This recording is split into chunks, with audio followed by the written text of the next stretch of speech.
Akwa United is over the moon, and Olumide will be telling us why on Sports News.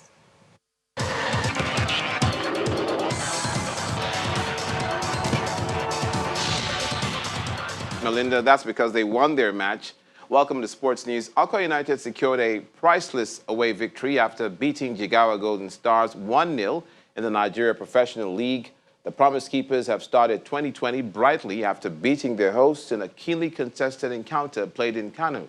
Akana Arak's goal in 9 minutes of the first half gave Akwa United their 4th consecutive victory in the league.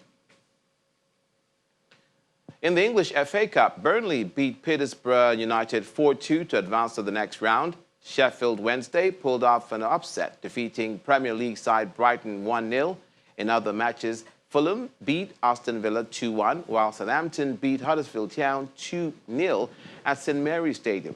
Elsewhere, Bournemouth hammered Luton 4-0, and Leicester put 2 goals past Wigan Athletic.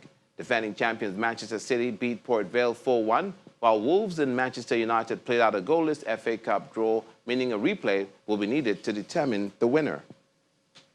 Away from football to tennis, in the ATP Cup, Borna Coric defeated Dominic Thiem to give Croatia an unbeatable 2-0 lead against Austria. The former world number 12 defeated Thiem 7-6, 2-6, 6-3. Earlier, Marin Cilic earned a 6-7, 6-4, 6-4 victory over Denis Novak to put Croatia ahead. Sealed with an ace. A hard-fought win, but a oh-so-important one here for Team Croatia's Marin Cilic. Back from a set down.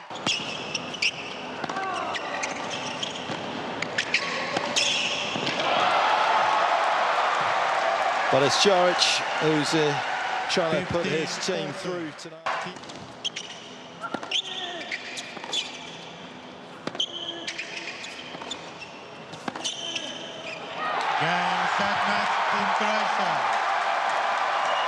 Well, an important win for Croatia, of course. 7-6, 2-6, 6-3. Gets them past Austria in the opening encounter here in the ATP Cup. Disappointment. Meanwhile, Spain eased their way to a 2-love lead over Georgia in the ATP Cup with victories over Rafael Nadal and Roberto Bautista Agut.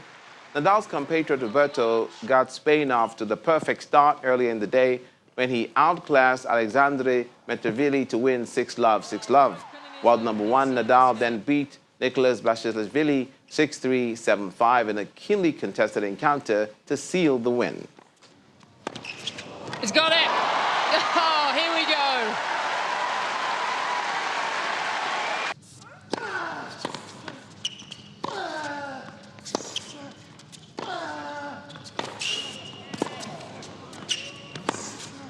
That's it!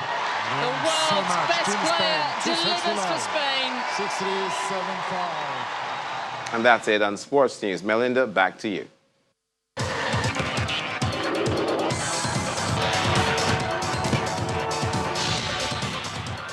Many thanks, Olumide. At least 14 people have died and 4 injured after an improvised explosive device blew up a bus in the northwestern part of Burkina Faso. The vehicle was mainly carrying students back to their places of study after the New Year holiday. It's not clear who was behind the attack, but the jihadist threat has increased in Burkina Faso recently. Several blasts have hit the Baghdad area hours after a huge funeral procession for a top Iranian general killed by a U.S. airstrike on Thursday. A projectile hit the green zone near the U.S. embassy, while several more were fired north of the Iraqi capital at the Balag Air Base, which houses U.S. forces. No one was hurt in that attack. Iranian leaders have vowed to avenge the killings of General Qasem Soleimani, who was regarded as a terrorist by the United States. Thousands of mourners, young and old, joined the formal funeral processions for top military commander Qasem Soleimani, waving flags and chanting, "Death to America."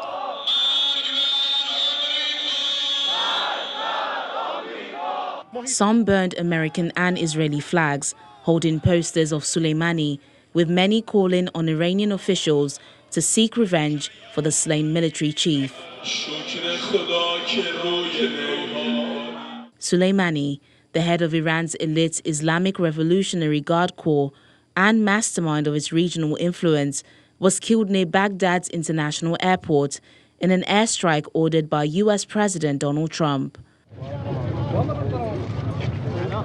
Top Iraqi PMF commander Abu Mahdi al-Mohandes, an advisor to Soleimani, was also killed in the attack. Defending the operation to kill Soleimani, U.S. President Donald Trump accused him of plotting imminent and sinister attacks on American diplomats and military personnel. Soleimani has been perpetrating acts of terror to destabilize the Middle East for the last 20 years. What the United States did, they should have been done long ago. A lot of lives would have been saved. We did not take action to start a war. Two previous U.S. presidents, Barack Obama and George W. Bush, had rejected a strike on the general as too risky.